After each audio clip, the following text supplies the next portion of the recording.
So I heard a rumor. Morocco is the most colorful country in the world. Coming from a land of beige suburbia, I was skeptical. Was this just clever marketing? I packed my most neutral clothes and set out to investigate. Marrakech greeted me with a sensory overload, the air tinged with rose gold dust, the buildings blushing in every shade from terracotta to sunset pink. The city wasn't just red, it was a living palette. Color was everywhere.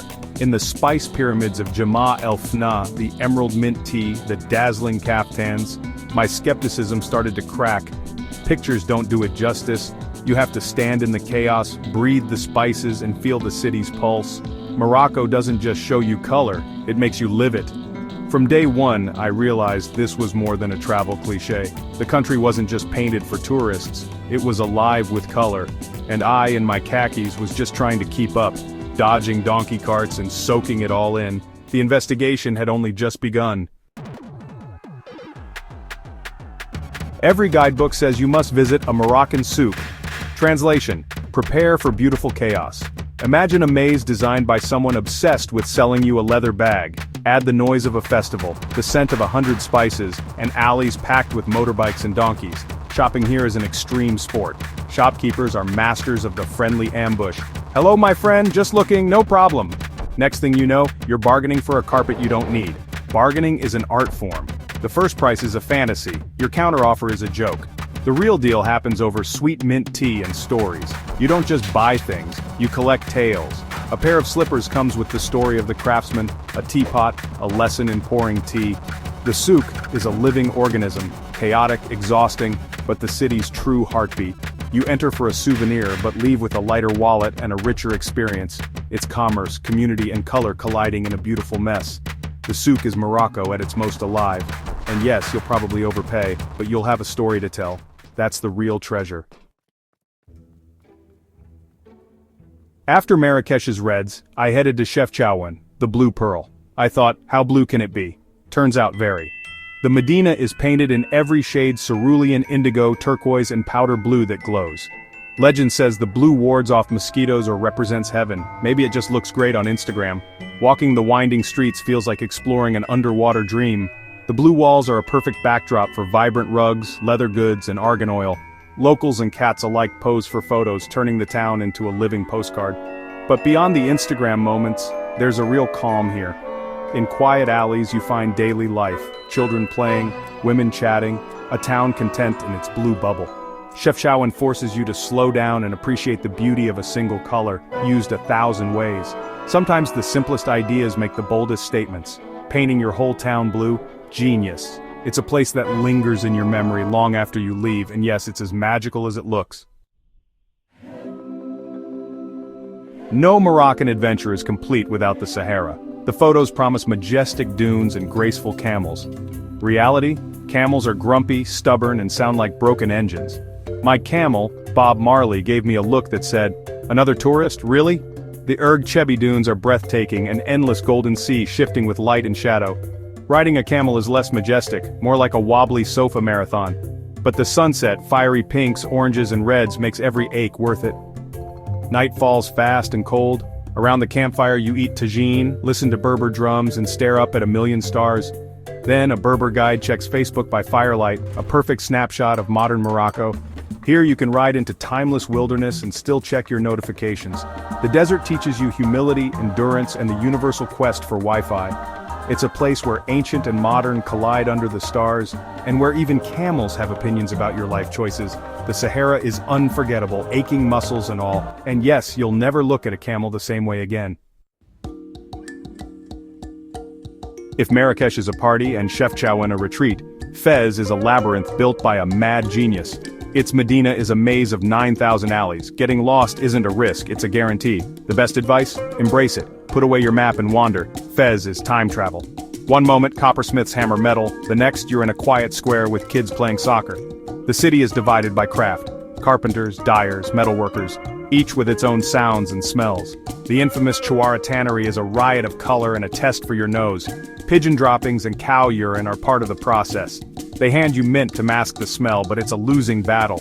Fez rewards those who notice the details. Intricate tilework, carved balconies, light filtering through lattice.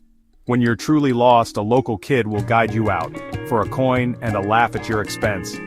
Fez doesn't reveal its secrets easily. You have to get lost to find them. And that's the real adventure. In Fez, every wrong turn is a story. Moroccan food is a journey. Bold, complex, and unforgettable. The king is tagine slow-cooked stew in a conical pot, found everywhere from fancy restaurants to roadside stalls. Lamb with prunes, chicken with lemons, veggie tagines, each one a warm, spiced hug. Then there's mint tea, Berber whiskey.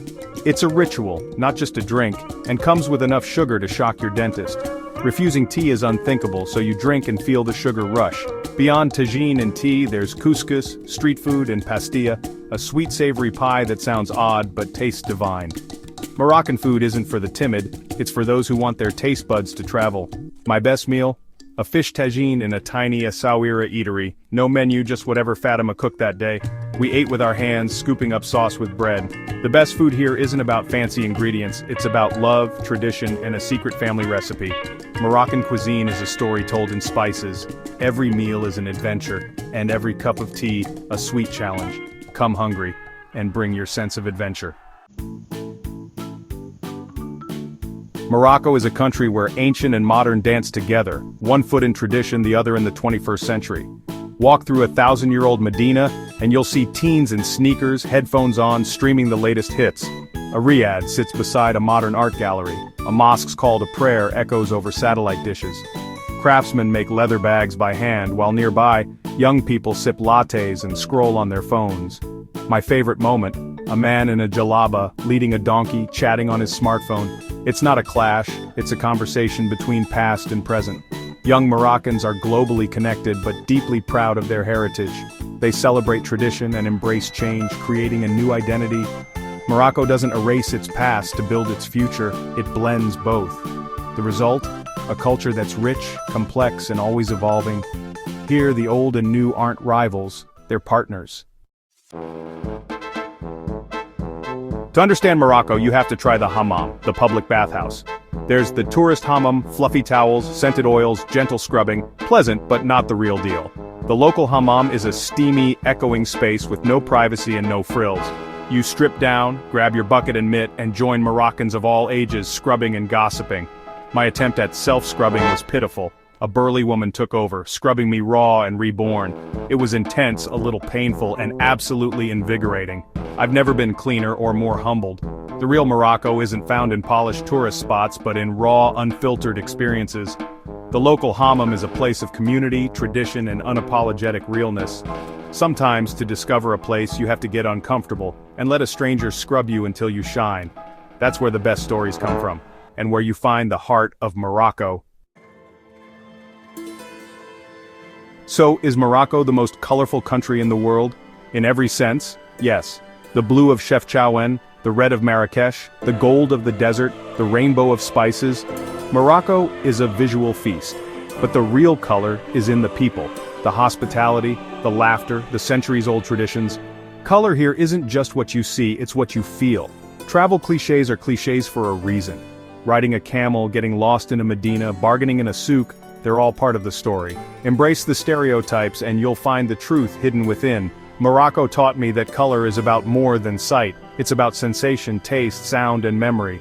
The country's true colors are the ones you carry home, in your stories, your memories, and maybe a slightly too expensive leather bag. Morocco isn't just colorful, it's unforgettable, and its colors will stay with you long after you leave. So pack your bags, bring your curiosity, and prepare to be dazzled. The world's most colorful country is waiting, and trust me, you'll never look at beige the same way again.